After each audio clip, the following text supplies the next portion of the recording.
Lo que estás a punto de ver ocurrió en vivo, frente a miles de personas. No es ficción. Accidentes reales donde había ensayos, equipos de seguridad y millones de ojos mirando. Un hombre que bebió ácido sulfúrico en televisión y no paró. 8 mujeres cayendo al mismo tiempo desde 12 metros colgadas solo de su cabello. Un artista que murió en pleno festival mientras el show continuaba como si nada. Y eso es solo el principio. Algunos lograron levantarse, otros nunca volvieron a actuar y algunos simplemente no volvieron. Todo ocurrió frente a los ojos del mundo. Quédate, ¿esto no lo vas a querer pausar?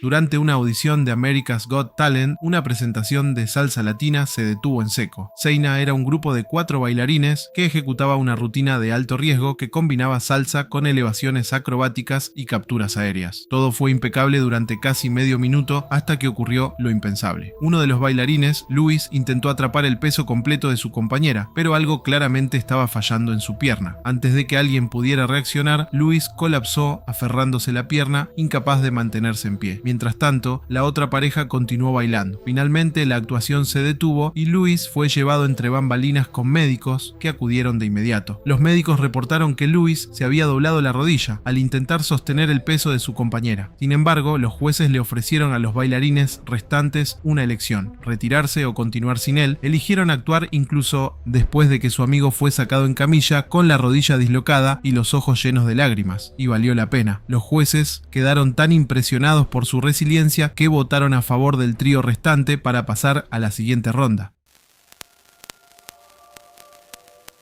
En las semifinales de America's Got Talent de 2015, un acto de equilibrio con escalera salió terriblemente mal frente a una audiencia en vivo. José Nosov interpretaba una rutina inspirada en Charlie Chaplin, escalando una escalera sin apoyo mientras atrapaba aros y argollas. Ya había impresionado a la multitud con giros de rueda y escaladas de precisión. Los programas de talentos prosperan exactamente con este tipo de espectáculos que ponen en riesgo la vida. Sin embargo, tras los actos iniciales de menor riesgo, llegó la acrobacia final: equilibrarse en lo más alto de una escalera inestable de 4,5 metros sin ningún apoyo. Desde allí, Uziar debía enganchar un aro bajo su pie mientras estaba en lo más alto. Pero antes de poder asegurar su posición, la escalera se inclinó hacia atrás y lo que todos temían se hizo realidad. Un hombre que actuaba ante millones cayó 4,5 metros al suelo. Fue un momento impactante que lo dejó física y mentalmente destrozado. Pero apenas segundos después de golpear el suelo, Uziar se incorporó visiblemente sacudido y de inmediato suplicó una segunda oportunidad. Su expresión reflejaba claramente lo que sentía: la vergüenza de fallar en televisión en vivo y el miedo a que su única oportunidad se escabullera. Sin embargo, los jueces se negaron. Simplemente no tenían ese tiempo extra por los horarios ajustados. 4 años después, Uziar regresó a AGT Champions y ejecutó el mismo truco en una escalera de la misma altura frente a Simon Cowell. Pero a pesar de completarlo perfectamente, fue eliminado esa noche por la votación del público. El 11 de enero de 2015, Chantan Pat se sentó en el escenario de las semifinales de Vietnam's Got Talent, con 5 vasos cubiertos frente a él. 4 contenían agua, 1 contenía ácido sulfúrico, pero él no sabía cuál. Llamó al acto ruleta rusa con ácido, con una regla simple: beber 4 vasos y evitar el que podría disolver su garganta desde adentro. Pero primero tenía que demostrar que el ácido era real. Ese mismo líquido estaba ahora oculto en uno de los 5 vasos idénticos y millones de personas estaban a punto de ver a un hombre apostar su boca a la intuición. El programa lo etiquetó como "no intenten esto en casa". Sin embargo, la ironía era imposible de ignorar. Lo estaban transmitiendo como entretenimiento. Un juez mezcló los vasos mientras el participante miraba hacia otro lado y el juego comenzó. El participante había probado accidentalmente el ácido sulfúrico. Era evidente que el químico había comenzado a actuar de inmediato, pero en lugar de llevarlo de urgencia a la atención médica, el público aplaudió. Y esa no era ni siquiera la parte más perturbadora. Sabiendo que sus órganos internos podían estar disolviéndose lentamente, el hombre no se detuvo. Ya fuera por shock, vergüenza o la presión de la televisión en vivo, tomó los 3 vasos restantes y los bebió uno por uno, con el ácido quemando claramente sus labios y lengua. Para cuando terminó, apenas podía hablar. El artista admitió después que su mayor miedo en ese momento no era la muerte, sino que su carrera pudiera haber terminado. Fue llevado al hospital con quemaduras de primer grado y tardó 10 días en recuperarse. Spencer Orsman llevaba 2 minutos bajo el agua con 22 kilos de cadenas arrastrándolo hacia el fondo cuando sus dedos dejaron de responder. El artista de escape de 29 años ya había abierto 10 candados, pero el 11º no cedía y sus pulmones se estaban agotando. Este acto era una versión moderna de la celda de agua de Houdini. Las cadenas que lo rodeaban medían más de 7 metros con 8 candados de acero, esposas Smith y Wesson y grilletes en los tobillos. Y eso no era todo. Una vez dentro se bajó una tapa reforzada con acero y se cerró con 4 candados adicionales. Una persona promedio puede contener la respiración entre 30 y 60 segundos. Spencer tenía que aguantar casi 4 minutos y además debía abrir todos los candados durante ese tiempo. Era una apuesta con la muerte empaquetada como entretenimiento mientras el público pagaba para verlo jugar sus pulmones contra un cronómetro. Pero la actuación en Nueva Jersey no era la primera vez que Spencer era encerrado en una jaula de agua para entretener a una audiencia. El excéntrico artista ya lo había hecho antes, así que sabía exactamente cómo podía salir mal. Solo 3 meses antes, durante un ensayo, superó los 4 minutos con 2 candados aún sin abrir. En lugar de pedir ayuda, siguió hasta perder el conocimiento bajo el agua, todavía encadenado dentro del tanque. El equipo tuvo que sacarlo inconsciente y antes de eso, en America's Got Talent, Spencer apenas había escapado a tiempo. Entonces, cuando volvió a meterse en el tanque para una actuación en vivo en Nueva Jersey, solo había una pregunta en la mente del público. ¿Sobrevivirá esta vez? Los primeros 2 minutos fueron sin problemas. Tobillos liberados, muñecas desencadenadas, 3 candados de la tapa removidos. Para ese momento, Spencer ya había contenido la respiración más tiempo del que la mayoría de las personas lo hará en toda su vida. Y aún le quedaba un candado entre él y el oxígeno. Spencer estaba ahora atrapado en agua a más de 40 grados por un fallo de equipo, con los dedos demasiado entumecidos para agarrar nada y los pulmones desesperados tras casi 3 minutos sin aire. Cuando el equipo lo sacó del tanque, Spencer estaba desorientado, temblando y apenas consciente. Lo llevaron en camilla al hospital, donde los médicos revelaron que había sufrido daño cerebral. Era la segunda vez en 3 meses que casi muere realizando exactamente el mismo truco.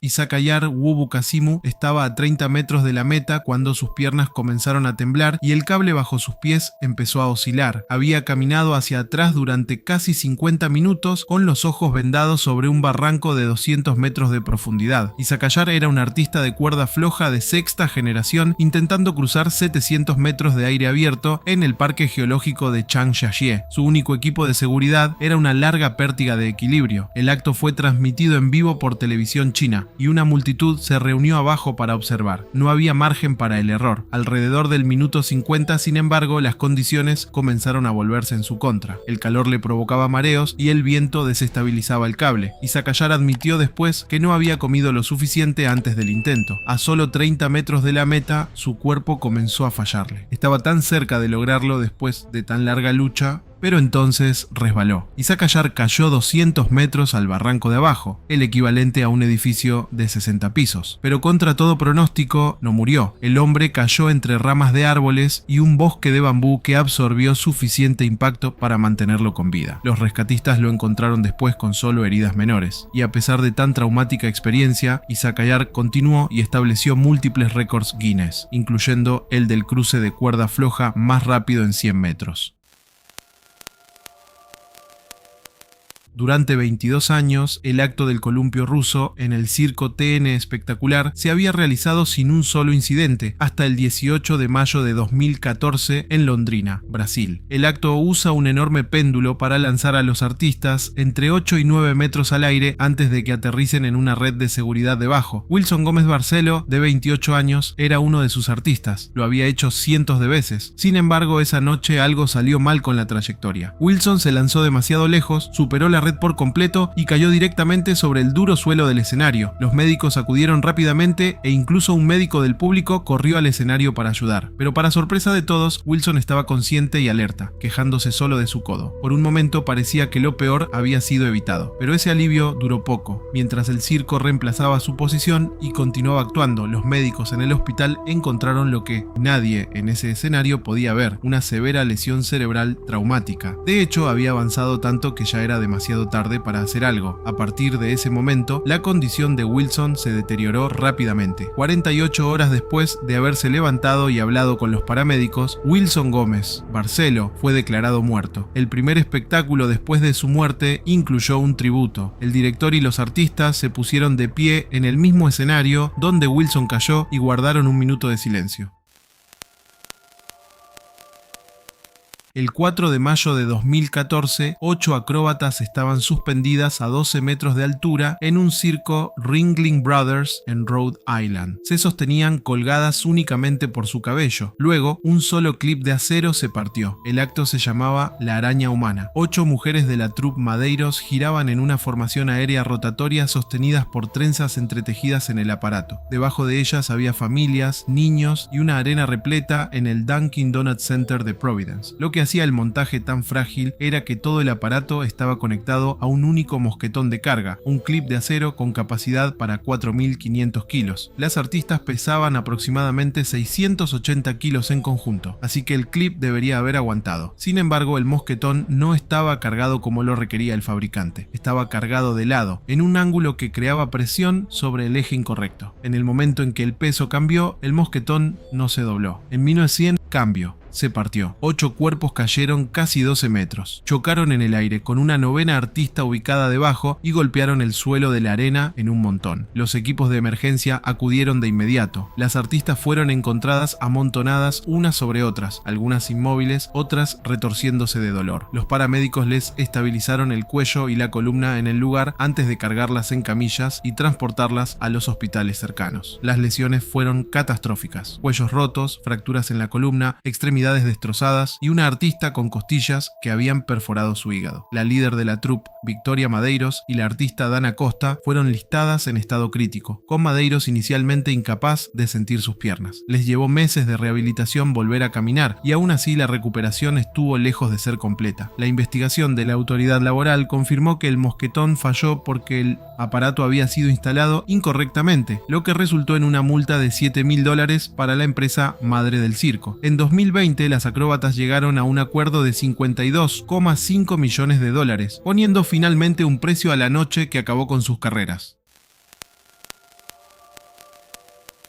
En 1992, un artista de escape fue enterrado vivo bajo 7 toneladas de tierra y cemento en Indianápolis. Era exactamente 2 años después del día en que otro artista murió intentando el mismo truco. El 31 de octubre de 1990, el mago aficionado Joe Burris se metió en un ataúd de plástico en un centro recreativo en Fresno, California. 7 toneladas de cemento húmedo fueron vertidas encima. El ataúd se derrumbó al instante, aplastando a Burris hasta la muerte frente a su propia familia. A pesar de los esfuerzos de su equipo, era demasiado tarde. Joe fue aplastado y con él murió su sueño de ser el próximo Houdini. Murió allí en ese ataúd de su propia hechura. Incluso Houdini se había negado a realizar el truco del entierro vivo en 1915, considerándolo demasiado peligroso. 2 años después, el artista de escape Bill Sherk decidió intentar ese truco nuevamente. Programó el acto para el 31 de octubre de 1992, en el 66º aniversario de la muerte de Houdini. Pero en el documental filmado ese día, Sherk admitió algo escalofriante justo antes de meterse en el ataúd. Esposas de reglamento policial se cerraron alrededor de sus muñecas. 13 kilos de cadena fueron aseguradas a su cuerpo. El ataúd de plexiglas fue bajado a 2 metros bajo tierra y luego la tierra comenzó a caer y 7 toneladas de cemento le siguieron. Lo que hacía este truco tan implacable era lo pequeño que era el margen de error. Sherk calculó que el ataúd colapsaría aproximadamente 60 segundos después de que el cemento alcanzara el nivel del suelo, así que planeó escapar en 15, pero todos ignoraron un hecho crucial. Esa mañana las condiciones habían cambiado, había llovido durante la noche, la tierra estaba más pesada y para colmo la mezcla de cemento tenía más piedras que en sus ensayos. Los cálculos de Sherk tenían demasiadas variables que nunca había considerado. Ahora estaba enterrado bajo toneladas de peso, incapaz de escuchar nada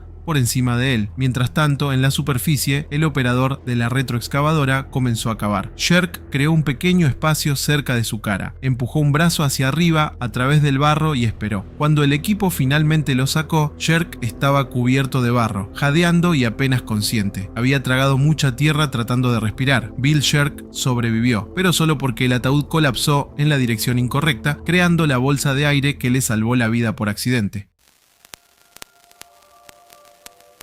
En lo alto de las cataratas de Minnehaha, en Sydney, un buceador australiano se encontraba a 42,5 metros sobre el agua, la altura de un edificio de 13 pisos. Este es Bolly Graham, quien está a punto de intentar un récord mundial de salto mortal. El salto mortal es exactamente lo que el nombre sugiere. Los saltadores se lanzan desde alturas extremas, mantienen una posición en cruz el mayor tiempo posible y luego se enrollan en una entrada segura en el último segundo. Pero un movimiento errado y no hay nada seguro en esa entrada, porque a 42,5 metros la tensión superficial del agua puede golpear como concreto. El récord en ese momento era de 42,5 metros, en posesión del buceador suizo Lucien Charone. Bolly quería superarlo. Entonces, el 11 de junio de 2025, saltó y golpeó el agua de forma incorrecta. Sus amigos que observaban desde abajo lo vieron desaparecer bajo la superficie, y por un momento no hubo nada. Luego resurgió, consciente pero sangrando por el oído. Sin embargo, lo que ocurrió después es lo que hace que el incidente sea verdaderamente perturbador. En el hospital, los escáneres revelaron el daño completo: cráneo fracturado, vértebras destrozadas, esternón roto, tímpano reventado y conmoción cerebral. Eso significa que Bolly había salido del agua por sus propios medios y recorrido 1,2 kilómetros por un camino empinado hasta el auto de su amigo, todo con la columna vertebral destrozada. El cuerpo humano no debería poder hacer eso. La adrenalina puede enmascarar el dolor, pero no reconstruye vértebras. Cada paso que Bolly dio era un paso que podría haberlo paralizado permanentemente. Los cirujanos operaron de inmediato, seguido de semanas de rehabilitación. Solo 2 días después de la cirugía, Bolly publicó una actualización: caminando de nuevo. Bolly técnicamente batió el récord, pero también rompió casi todo lo demás.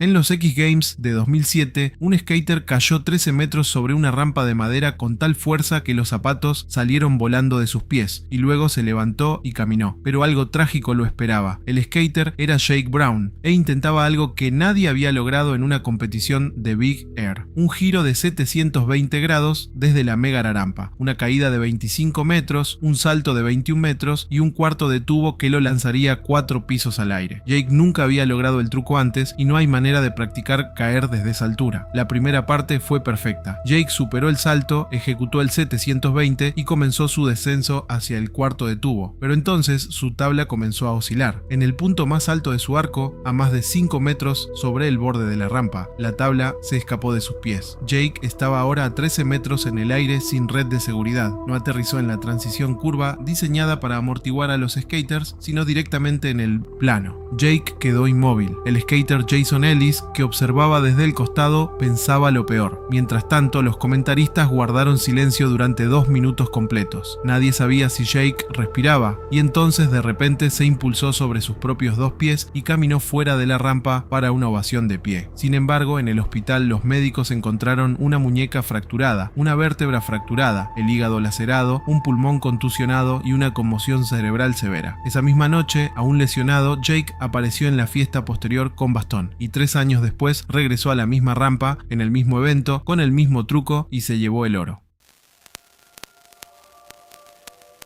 En febrero de 2017, 8 miembros de los Flying Walendas ensayaban una pirámide de 8 personas sobre un cable de alta tensión en Sarasota, Florida. No había red de seguridad debajo de ellos. Los artistas eran miembros de los Flying Walendas, una familia circense de 7ª generación conocida por una tradición definitoria, sin redes, pero esa práctica no les había ido bien en el pasado. En 1962, los Walendas ejecutaban su pirámide de 7 personas en Detroit cuando la formación colapsó. 2 artistas murieron y un tercero, Mario Walenda, quedó paralizado de por vida. Aún así, la familia nunca dejó de actuar, pero eliminaron la pirámide del espectáculo hasta febrero de 2017. 55 años después, la nueva generación planeaba recuperarla. Esta vez la formación incluía 8 personas en lugar de 7, un intento de récord mundial y una forma de cerrar ese oscuro capítulo de su historia. Estaban a 8 metros de altura, 3 niveles de artistas, equilibrados sobre barras, hombros y un solo cable. Pero entonces alguien se movió. En una pirámide de varias personas, cualquier movimiento se transmite a toda la estructura. No hay recuperación una vez que el equilibrio se rompe. Antes de que nadie pudiera reaccionar, 5 artistas cayeron. 3 lograron agarrarse al cable en la caída. La hermana de Nick Walenda, Lijana, golpeó el concreto de frente. Mientras tanto, su tía Rieta aterrizó sobre su espalda y nunca volvió a caminar bien. Nick admitió después que incluso consideró retirarse por lo duro que fue ese periodo. Sin embargo, a pesar de la catastrófica secuencia de eventos, minutos hubo una recuperación. 2 años después, Lihana cruzó Times Square caminando con Nick a 25 pisos de altura sobre la calle.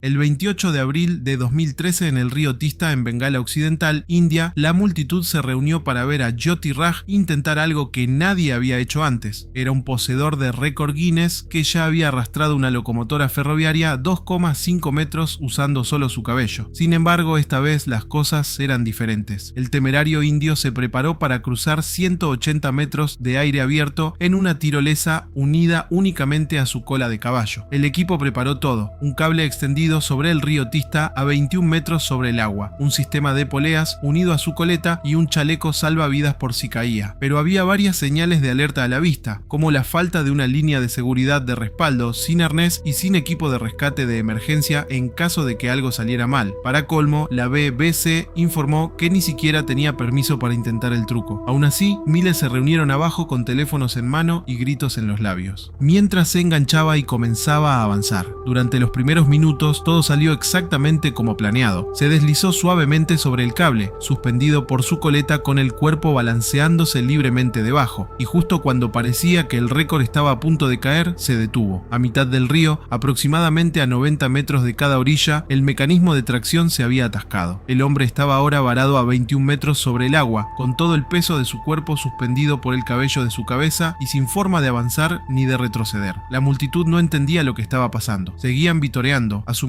que la pausa era solo para crear un momento dramático y que eventualmente comenzaría a moverse de nuevo. Pero solo él conocía la verdad. Con cada minuto que pasaba, la presión en su cuero cabelludo aumentaba. El dolor era insoportable, y la única forma de aliviar la tensión era jalarse manualmente a lo largo del cable con todo el peso de su cuerpo colgando de su cabello. Eso fue exactamente lo que hizo. Durante casi 20 minutos, Jyoti Roy estuvo suspendido sobre el río, jalándose desesperadamente hacia adelante, mano sobre mano a lo largo del cable. El cuero cabelludo humano no está diseñado para soportar el peso corporal completo. La tensión constante desgarra la piel, jala los folículos y crea un dolor abrasador que se irradia por todo el cráneo. Y todo eso estaba ocurriendo a 21 metros de altura, con una multitud observando abajo y sin ayuda en camino. Finalmente su cuerpo cedió. De repente quedó inerte. En ese momento nadie sabía si simplemente había perdido el conocimiento o si estaba muerto. Los equipos de rescate tardaron casi 45 minutos en bajarlo del cable y trasladarlo al hospital. Allí los médicos confirmaron lo que todos temían: llegó muerto al hospital. Según los informes médicos, el estrés había desencadenado un infarto masivo mientras aún estaba colgado en el aire. Los espectadores se preguntaron después si tener una segunda línea de seguridad para que pudiera cortar su cabello mientras permanecía sujeto podría haber tenido un resultado diferente, pero un respaldo habría arruinado el propósito. Al fin y al cabo, el peligro era el principal atractivo.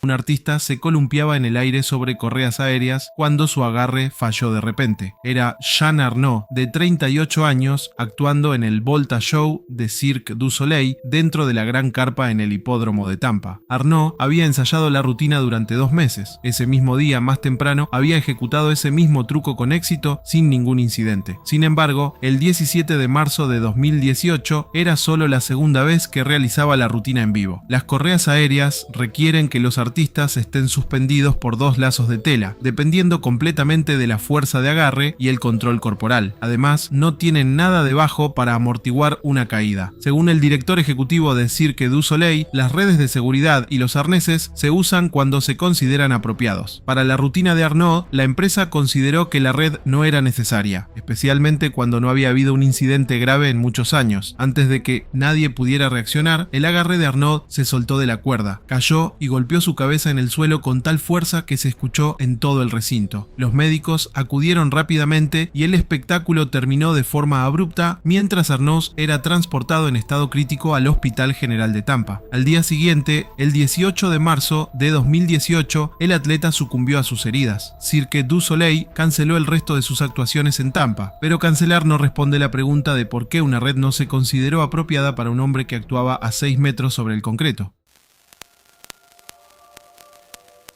La transferencia. En el espectáculo aéreo de Selfridge, en Michigan en 2011, un caminante de alas intentó transferirse de un avión a un helicóptero en pleno vuelo. 75.000 espectadores estaban a punto de verlo convertirse en una tragedia. Todd Green era hijo del legendario e ilustre acróbata aéreo Eddie "El Agarre" Green y había pasado más de 25 años perfeccionando su arte. Su movimiento característico era engañosamente simple en concepto: pararse en el ala de un biplano, esperar a que un helicóptero descienda a posición, luego agarrarse a su patín y transferirse en pleno vuelo. Solo un día antes, Green había ejecutado el truco sin problemas. Entonces, cuando regresó al día siguiente, el 21 de agosto, para una actuación repetida, nadie esperaba que algo saliera mal. Sin embargo, el truco seguía siendo despiadado. Ambas aeronaves debían alinearse a centímetros mientras se movían por el aire. Green tenía que soltar su agarre en el biplano en el momento exacto en 1910 que el patín del helicóptero estuviera al alcance. Demasiado pronto y no habría nada a qué agarrarse. Demasiado tarde y la ventana se cerraría. Durante la actuación, Green hizo varios intentos de alinearse para la transferencia. En el tercer intento, los espectadores notaron que las aeronaves parecían desalineadas, pero Green soltó. Como resultado, cayó 60 metros directamente a la vista de la multitud. La caída fue tan rápida que muchos espectadores no comprendieron de inmediato lo que había ocurrido. Todd Green murió al instante por múltiples traumatismos. Fue un truco sin red de seguridad que salió terriblemente mal. Los organizadores del espectáculo aéreo de Selfridge anunciaron después que los trucos de transferencia de alas quedarían permanentemente prohibidos en todos los eventos futuros. Pero para los miles que lo presenciaron esa tarde, el recuerdo es imposible de borrar. Un acróbata colombiano cruzaba con éxito una cuerda floja a 4 metros de altura sobre el escenario en bicicleta, pero las cosas salieron mal cuando intentó cruzar hacia atrás. El acróbata era Sisto Octavio Chaparro, un veterano artista de 44 años que había pasado años dominando actos extremos de cuerda floja en circuitos rusos. El cruce en bicicleta sin manubrio era su movimiento característico, pero ese día lo intentaba en reversa por primera vez. Cuando uno cruza hacia atrás sobre un cable en una bicicleta sin manubrio, cada corrección de equilibrio se retrasa una fracción de segundo, y para Chaparro esa fracción fue suficiente. Debajo de él no había red de seguridad ni arnés, así que Chaparro cayó de cabeza al duro suelo de concreto. Las familias que habían venido a entretenerse fueron testigos de una posible muerte, pero lo que ocurrió después puede haber sellado el destino de Chaparro. El personal levantó su cuerpo inerte sin camilla ni precauciones para la columna, manejándolo como quien carga a un amigo ebrio. Para una caída de cabeza, ese tipo de movimiento puede convertir un trauma sobrevivible en muerte segura. Chaparro fue llevado al hospital, pero fue declarado muerto poco después. Para colmo, su familia en Colombia se enteró de la muerte a través de un sobrino que trabajaba en el circo. No podían costear traer el cuerpo de Chaparro a casa y tuvieron que suplicarle al gobierno que los ayudara simplemente para poder enterrarlo.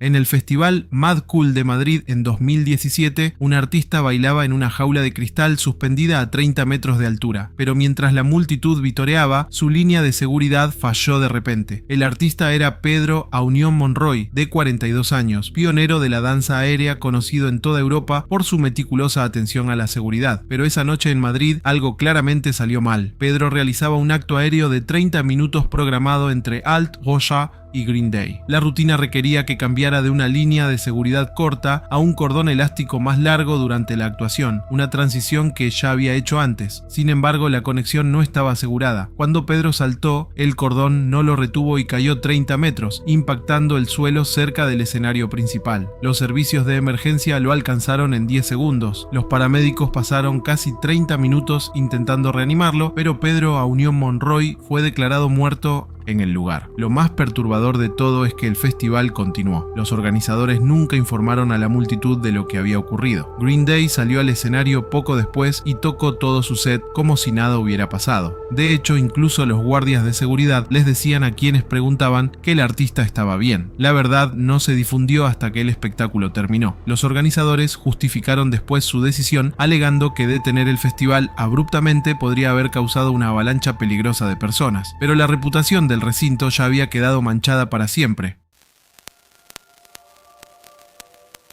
En el espectáculo aéreo de Dayton de 2013 en Ohio, una caminante de alas estaba sujeta al exterior de un biplano volando boca abajo. Era Jane Wicker, conocida por actuar sin arnés de seguridad, colgando de una aeronave en pleno vuelo mientras decenas de miles observaban desde abajo. Su rutina característica, llamada En lo más alto del mundo, consistía en sentarse erguida en la parte inferior del ala mientras el avión rodaba invertido por encima de ella. También era conocida por colgar boca abajo debajo del ala sujetada solo por los pies o sentarse tranquilamente en la parte inferior del avión mientras rodaba invertido. Esa tarde Wicker actuaba junto al piloto Charlie Schwanker en un biplano Boeing Stearman de 1941 llamado Aurora. Schwanker era un experimentado piloto acrobático con décadas de experiencia. Juntos habían realizado esta rutina varias veces antes, solo que esta vez algo no estaba bien. El avión descendió más bajo de lo esperado, volaba demasiado despacio, y cuando rodó invertido para el pase, el ala del biplano se inclinó hacia la pista.